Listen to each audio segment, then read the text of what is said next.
What happens when a narcissist looks in the mirror for the first time and doesn't see someone grand, but someone broken? Most people believe that a narcissist will never go to therapy, but nothing could be further from the truth. They also suffer, they can also seek help, but not for the reasons you might imagine.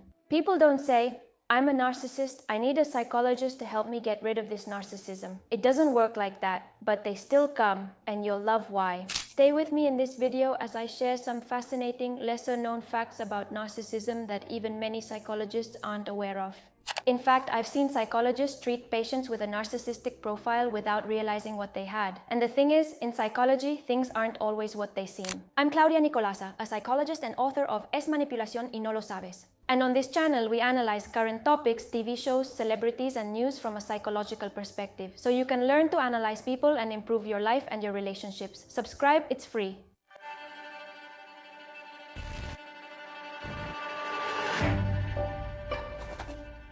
I believe that things are always easier to understand through examples and real cases. So I'm going to present two cases to you, Gastón's and Vicky's.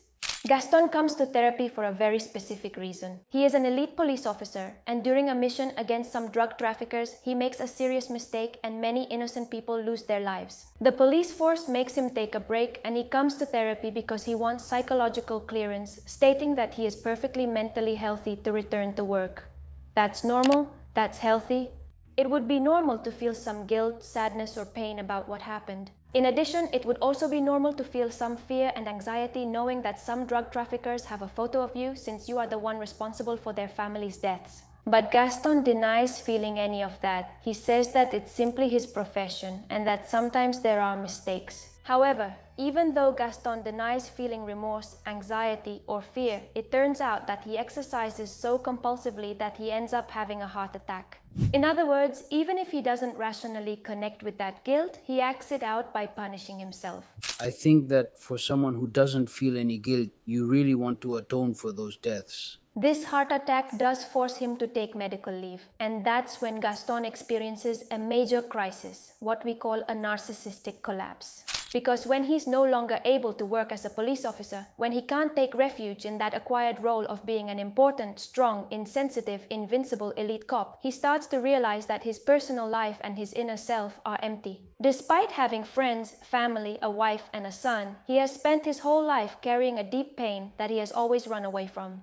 In therapy, Gastón expresses a lot of anger, provokes the psychologist, attacks the therapeutic relationship, questions his worth as a professional, but little by little, all that denial and all those defenses start to give way to his genuine feelings. That protective barrier, that emotional disconnection, begins to give way to everything that was hidden behind that inflated and protected narcissistic alter ego. He begins to connect with his vulnerability, and for the first time, to think about what he really wants, and how he can feel valuable and loved, leaving that persona aside. Victoria comes to therapy because after a lifetime of chasing an ideal life and seeing that she never achieves it, she doesn't feel capable of holding herself together or managing her emotions anymore. Since she was little, Vicky was conditioned to achieve what was supposed to be the life of her dreams. Succeed professionally, find a handsome, rich, and successful husband, have children together, buy a house in a luxurious neighborhood.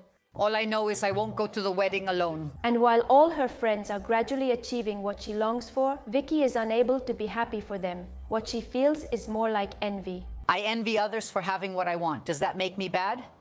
Well, given her narcissistic personality structure, she can't see other people's achievements as something positive. Instead, she sees them as a threat, as a mirror, as if something is being taken away from her. This envy often leads Vicky to criticize her friends, downplay their achievements, and even sabotage their most special moments. Vicky comes to therapy denying that she feels envy and refuses to admit she hides deep insecurities and fear of abandonment behind a carefully crafted alter ego. Someone smart, attractive, and successful is interested in me. But little by little, Vicky starts to accept her true self, to accept her real desires, and to relate to others in a healthier way. At the end of this video, I'll leave you a video I made analyzing this case in depth. Watch it because it's very interesting. These two cases show us several things. The first thing is that both have narcissistic personality profiles. They have a lot in common, especially that way of defending themselves against their fear, their pain, their vulnerability. They share that narcissistic core. Both have created a hypertrophied ideal self in which they seek refuge so they don't have to connect with their inner world, with their vulnerability. And that has led them to live in a world of competitiveness, achievements, goals, and superficiality. Even though they both share this core and this defense, each one defends themselves in a different way. Gastón fits more with what we call a grandiose narcissist. I was born to be perfect. People think that we choose to be police officers to belong to an elite. That's completely wrong. Life chooses us to be the best. To protect himself from his feelings of inadequacy, he tries to aggrandize himself, appear invulnerable, superior to others, and always come out as a winner. Vicky, on the other hand, fits more with vulnerable narcissism. She is very sensitive to criticism and rejection. It hurts her too much not to be the protagonist, the special one. She feels a lot of envy and tries to justify her defeats by minimizing the merit of those who achieve what she wants. I beat everyone outright. Both are narcissists, but neither is aware of it, and they go to therapy but not saying, "Hi, please help, I'm a narcissist." In fact, neither of them comes thinking that something is wrong with themselves. Gastón comes in angry with a system that doesn't let him work. And Vicky comes in feeling very victimized because life is unfair and gives her less than others. Both of them come in pointing the finger outward and avoiding looking inward altogether. Both of them come full of defenses, denying their insecurities, their fear of not being enough, their fear of rejection, and their low self-esteem. Both prefer to talk about other people's flaws to justify their discomfort, but like true narcissists, they can't see that the cause of their discomfort is within themselves. So, Claudia, if people go to therapy to change and improve, and they don't believe they have anything to change or improve, then why do they go? I'm sorry, but many people who go to therapy don't believe they need to change. Many go simply to vent or to complain about others, to look for someone to agree with them, or because they have some distress they don't know how to manage and don't know what's causing it. Because of this, cases with narcissistic patients can be complex. We'll discuss later how they are in therapy and what we do with them, as I know people are curious. When a narcissist seeks therapy, it's often due to a crisis. However, having a crisis doesn't mean you're a narcissist. But the narcissist doesn't ask for transformation, they ask for restoration. They want to function again, they want to regain their power, they want you to take away that unbearable feeling. That's why, once they start feeling better, they often leave therapy. The goal isn't change, but being able to wear that mask again. Let's understand what happens in that mind when that collapse occurs, that narcissistic collapse. And this will help you understand many people. If I had to explain narcissism in a single sentence, it would be an unstable self-esteem regulation that constantly depends on others' regard and above all on winning comparisons. That is, at a clinical level, we don't identify narcissism by behavior just because someone, for example, is competitive or wants to be important. Nor do we say that someone is a narcissist just because they are a liar, for example. All of these behaviors can happen for other reasons and in other contexts. We identify narcissism when we see that there is a self that cannot stand on its own, when there is a self that does not accept itself, that is not able to see itself without filters, without covering up its flaws and insecurities. When the person constantly needs to feed their ego from the outside in order not to fall apart. When they live chasing a standard, a hypertrophied and unrealistic image of themselves. When they're always looking at what others are doing, whether others have more, whether they are superior. When they need to compare themselves and come out as the winner in that comparison, either by making themselves look bigger or by belittling the other person. The best is something absolutely objective. That's why people mistakenly believe that narcissism is simply that. They think it's just the visible behavior because that's what they see, but they don't see the other side of narcissism. And that's why many times when I talk about narcissistic profiles, people don't understand what I'm talking about. To really understand what narcissism is, I'm going to quote one of the most interesting authors in this field, Morrison.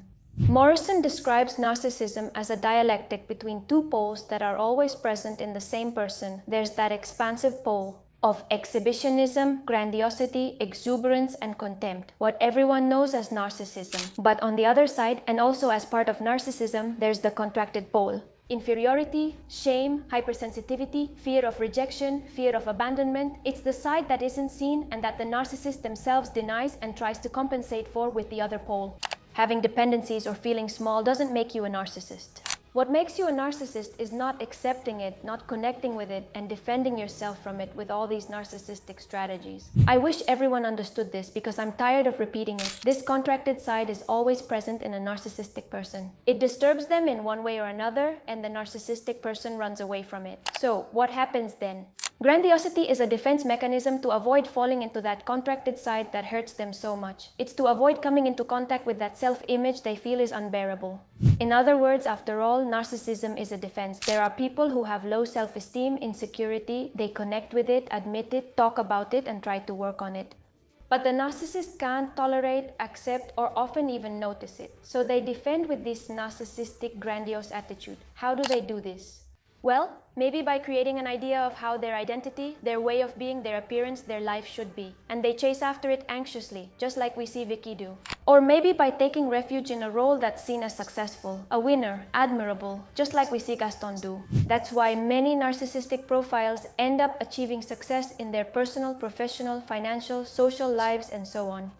Because if they're not in that position, they feel miserable. So they live for and chase after those things. But of course, this is where things get interesting. That path, that level, that standard isn't always reached. Or if it is, it can't always be maintained. Imagine a narcissistic woman who has built her value around beauty. Sooner or later, she will age. And if she hasn't healed that narcissistic wound, starting to see herself as imperfect little by little can be unbearable.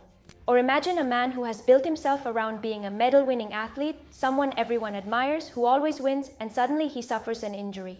All of these are events that can hurt anyone, make them uncomfortable, or cause psychological distress. But what happens to the narcissist is that, since there's nothing beneath that standard, that hypertrophied self, the person completely falls apart.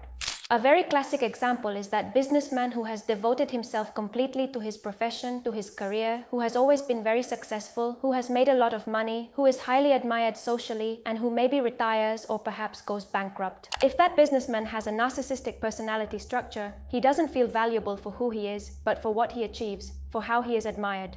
So, what we see is that there isn't a self that can withstand that blow that life gives him. And actually, even though it might surprise you because many people think that narcissists never do this, these profiles are at high risk when they collapse. And the thing is, these are people who, in their development, in the construction of their personality, have been profoundly deprived of that unconditional love and that recognition we need to build solid self-esteem and a strong identity. What's wrong with me? What's so ugly about me? That my dad doesn't love me. It's not that he didn't want to be a dad, he just didn't want to be a dad to me. The self becomes organized around a doubt, an anguishing question that never gets resolved. Am I someone valuable if I'm not someone special? That's the reason why the narcissist becomes defensive. Well, as you can see, the narcissist tends to come to therapy when the grandiose side is no longer able to protect the self from that feeling of insignificance. It could be a bankruptcy, being abandoned by a partner, a work failure, an illness that forces them to stop, retirement, an injury, or sometimes the mind just gets tired of running away. Sometimes something breaks inside the person who says, I don't want to go on like this. Whatever the triggering factor is, what happens is that the narcissistic defense has stopped working. Maybe your anger isn't with those who were interested in the tunnel, but with yourself because your body betrayed you. That wasn't supposed to happen. At least not to someone like you. And that's when physical symptoms can appear. Collapse, depression, anxiety, addictions. And that's when sometimes people come to therapy. But don't think they're easy or cooperative patients. They usually hate being there with you. They may feel humiliation, shame, or failure. They underestimate the psychologist, thinking they shouldn't be there and that the psychologist can't help them. They come as if obligated, though no one forces them, and deliver persuasive speeches to convince the psychologist and themselves of their views. And in the end, going to therapy, asking for help, is a sign that they're not making it, that they're not doing things right, and that, in narcissistic language, they're failures. But while going to therapy, even if it's with a lot of defenses, a lot of anger, and a lot of externalization, is in itself a very therapeutic act. It's a step that, of course, many never end up taking. For the reasons I've been explaining, that it's humiliating and all that, but there are a few who do it. Although it's true that many drop out of the process, they stop going, because, as I said, they're not easy patients. And because many psychologists don't know how to identify the narcissistic structure and don't know how to deal with it, which happened to me. I had to learn the hard way. Because if you don't know how to diagnose it and you don't know how to treat it, you can make the wrong moves and the patient might leave. And gosh, since only a few actually go to therapy, at least let's make sure they make it to the end. Let's see how they usually are in a session. Well, explaining how they're going to behave isn't easy, it's not accurate, because each type of narcissist behaves differently. Maybe a grandiose type will spend the whole time trying to convince the psychologist of their worth, their status, their abilities, their achievements. They may keep talking, not let the psychologist intervene and even interrupt. A vulnerable type will have more of a self-pitying narrative, like, the world is unfair to me, I don't do anything wrong, poor me, others don't deserve what they have.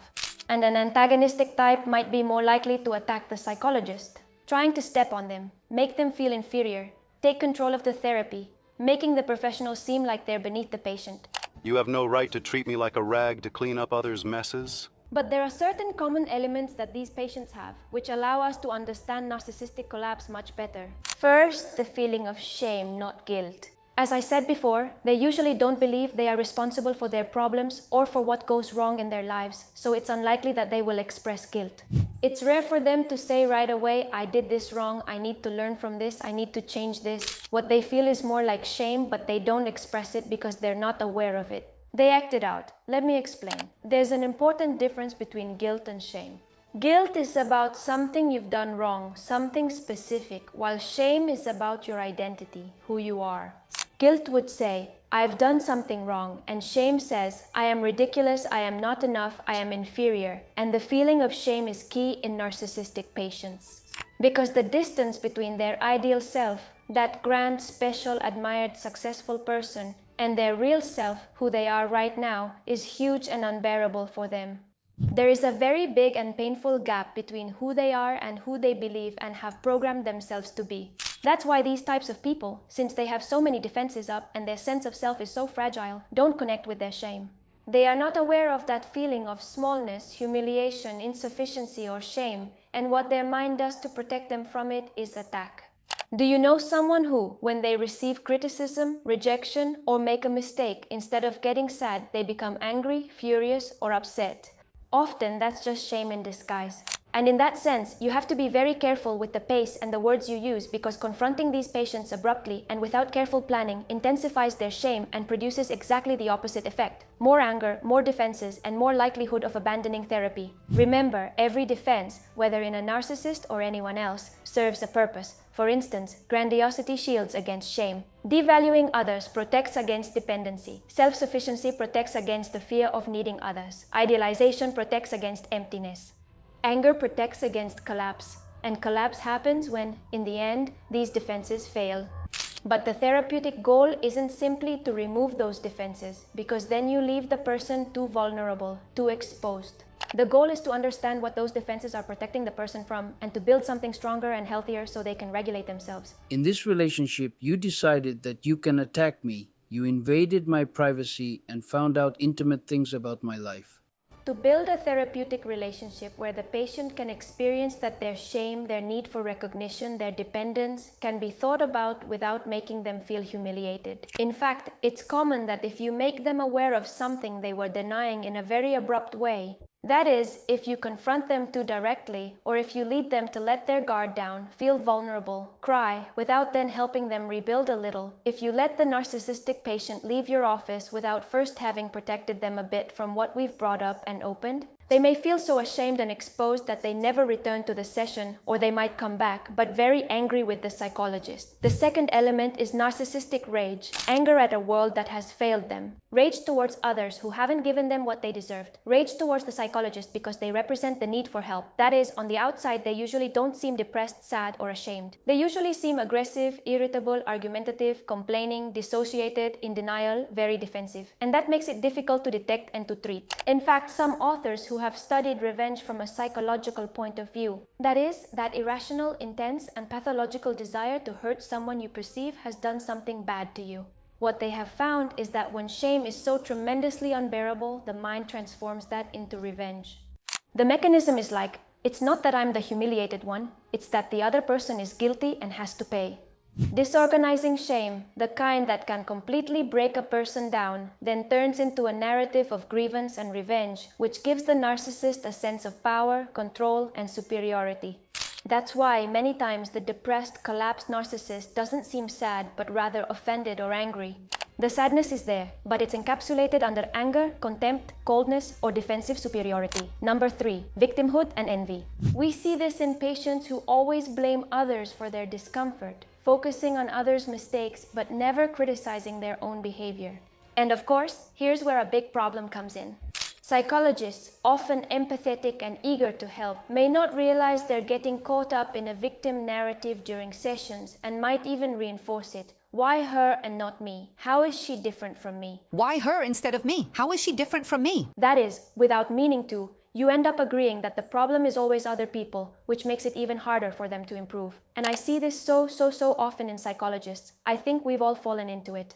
When we try to help out of kindness or caring, we may not realize we're not truly helping the patient. We shouldn't confuse being a psychologist with being a cheerleader. And again, that's why it's so important to correctly identify narcissism and understand that it goes beyond that evil caricature we have in mind. Something characteristic is that this victimhood is often accompanied by an underlying envy. Behind the complaints and self-pity, there may be criticism, little digs, and belittling of people who do have what the narcissist lacks. And when the narcissist sees success and happiness in others, they don't see it as something belonging to the other person. Instead, they see it more as an accusation or an attack against themselves, as if someone else having it means they can't have it too.